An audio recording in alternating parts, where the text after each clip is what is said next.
Hello, everybody. Welcome to today's Reading Through the Bible in 365. Today we are going to be focusing on Judges chapters 7 and 8 and Luke chapter 5 verses 1 to 16. We're getting started in Judges with chapter 7. So Jerubbaal, that is Gideon, and his army got up early and went as far as the spring of Harod. The armies of Midian were camped north of them in the valley near the hill of Moreh. The Lord said to Gideon, "You have too many warriors with you. If I let all of you fight the Midianites, the Israelites will boast to me that they saved themselves by their own strength. Therefore, tell the people, whoever is timid or afraid may leave this mountain and go home." So 22,000 of them went home, leaving only 10,000 who were willing to fight. But the Lord told Gideon, "There are still too many. Bring them down to the spring, and I will test them to determine who will go with you and who will not." When Gideon took his warriors down to the water, the Lord told him, "Divide the men into two groups. In one group, put all those who cup water in their hands and lap it up with their tongues like dogs. In the other group, put all those who kneel down and drink with their mouths in the stream." Only 300 of the men drank from their hands. All the others got down on their knees and drank with their mouths in the stream. The Lord told Gideon, "With these 300 men, I will rescue you and give you victory over the Midianites. Send all the others home." So Gideon collected the provisions and ram's horns of the other warriors and sent them home, but he kept the 300 men with him. The Midianite camp was in the valley just below Gideon. That night the Lord said, "Get up, go down into the Midianite camp, for I have given you victory over them. But if you are afraid to attack, go down to the camp with your servant Purah. Listen to what the Midianites are saying, and you will be greatly encouraged. Then you will be eager to attack." So Gideon took Purah and went down to the edge of the enemy camp. The armies of Midian, Amalek, and the people of the east had settled in the valley like a swarm of locusts. Their camels were like grains of sand on the seashore, too many to count. Gideon crept up just as a man was telling his companion about a dream. The man said, "I had this dream, and in my dream a loaf of barley bread came tumbling down into the Midianite camp. It hit a tent, turned it over, and knocked it flat." His companion answered, Your dream can mean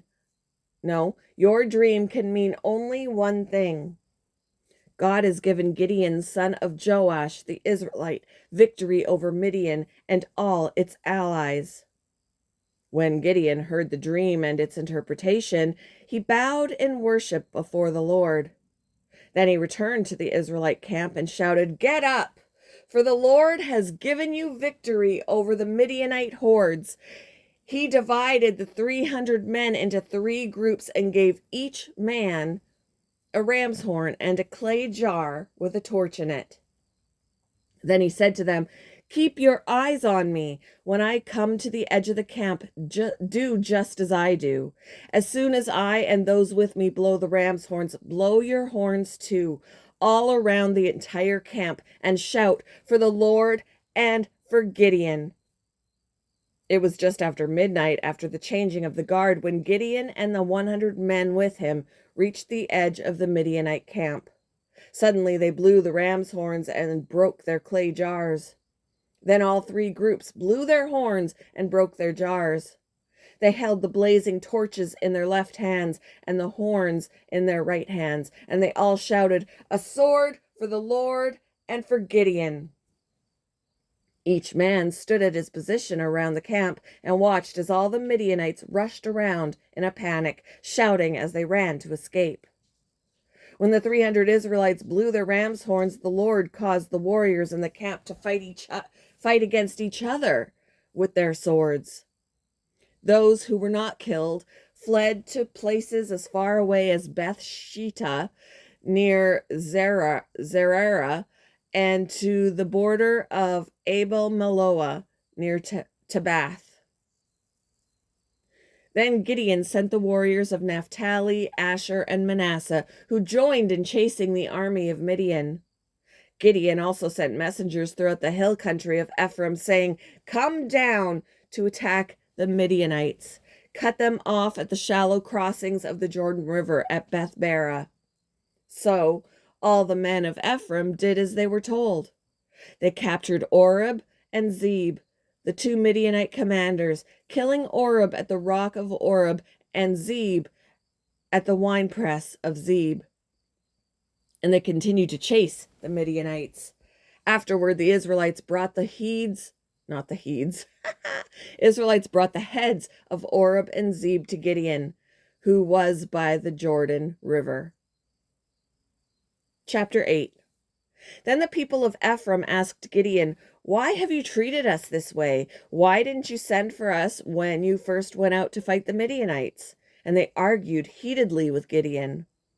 But Gideon replied, "What have I accomplished compared to you?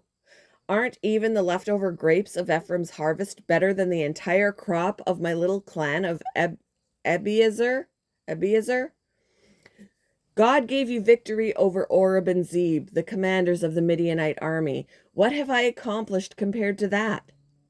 When the men of Ephraim heard Gideon's answer, their anger subsided.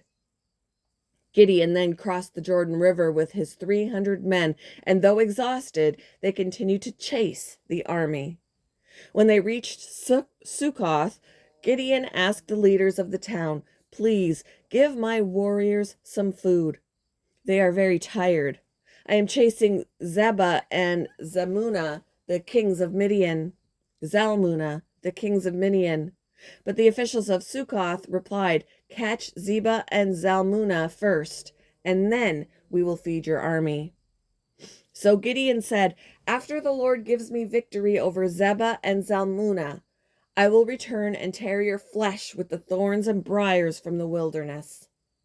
From there, Gideon went up to Peniel and again asked for food, but he got the same answer. So he said to the people of Peniel, "After I return in victory, I will tear down this tower." By this time, Zebah and Zalmunna were in Karkor with about 15,000 warriors, all that remained of the allied armies of the east, for 120,000 had already been killed. Gideon circled around by the caravan route, east of Nobah and Jogbehah, taking the Midianite army by surprise. Zebah and Zalmunna, the two Midianite kings, fled, but Gideon chased them down and captured all their warriors. After this, Gideon returned from the battle by way of Here's Pass. There he captured a young man from Succoth and demanded that he write down the names of all the 77 officials and elders in the town. Gideon then returned to Succoth and said to the leaders, "Here are Zebah and Zalmunna. When we were here before, you taunted me, saying, 'Catch Zebah and Zalmunna first, and then we will feed your exhausted army.'" Then Gideon took the elders of the town and taught them a lesson, punishing them with thorns and briars from the wilderness. He also tore down the tower of Peniel and killed all the men in the town.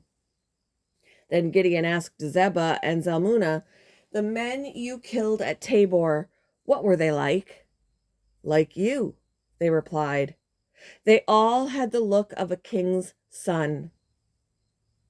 "They were my brothers, the sons of my own mother," Gideon exclaimed. "As surely as the Lord lives, I wouldn't kill you if you hadn't killed them." Turning to Jether, his oldest son, he said, "Kill them." But Jether did not draw his sword, for he was only a boy and was afraid. Then Zebah and Zalmunna said to Gideon, "Be a man, kill us yourself." So Gideon killed them both and took the royal ornaments from the necks of their camels. Then the Israelites said to Gideon, be our ruler. You and your son and your grandson will be our rulers, for you have rescued us from Midian." But Gideon replied, "I will not rule over you, nor will my son. The Lord will rule over you. However, I do have one request, that each of you give me an earring from the plunder you collected from your fallen enemies." The enemies being Ishmaelites, all wore gold earrings. "Gladly," they replied. They spread out a cloak, and each one threw in a gold earring he had gathered from the plunder. The weight of the gold earrings was 43 pounds, not including the royal ornaments and pendants, the purple clothing worn by the kings of Midian, or the chains around the necks of their camels.